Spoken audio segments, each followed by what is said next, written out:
جادو کے کہتے ہیں کہ مرضی والے کہتے ہیں کہ موبائل مومن پر جادو کا اثر نہیں ہوتا، تو ہم آپ کو موبائل مومن دکھائیں گے جن پر جادو کا اثر ہوا ہے،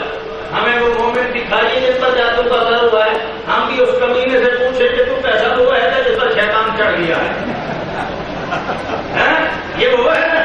اللہ نے وہ ہے اس کی نشانی۔ تمہارے ایمان کیا ہے؟ ابھی آپ نے تقریر میں سنا آپ کہتے ہیں کہ ہم ایمان لیں، اب نہیں ابھی یوں کہو اسلم نہ، دل کی حالت کا نام ایمان ہے، اور تم کہتے ہو ہم سکھاتے ہیں تمہیں ایسے مومن، کیوں تم اس کے دل کی حالت کو جانتے ہو کہ وہ اندر سے بھی مومن ہے، دوائر ہے، ہو سکتا ہے وہ مشرک ہو اوپر سے مومن بنا ہوا ہو۔ لہذا ہمارا اب بھی یہی ایمان ہے اور اعلان ہے کہ الذین، جس طرح اللہ نے قرآن مقدس میں فرمایا کہ جو لوگ متقی ہیں اذا مسهم طائف من الشیطان تذکروا فاذا هم مبصرون، کہ جو متقی لوگ ہیں جب شیطان کا وسوسہ بھی ان کو ذرا چھو لے تو فوراً وہ اللہ کو یاد کرتے ہیں اور سب کچھ دیکھنے لگ جاتے ہیں کہ اوئے یہ کیا میں غلطی کر رہا،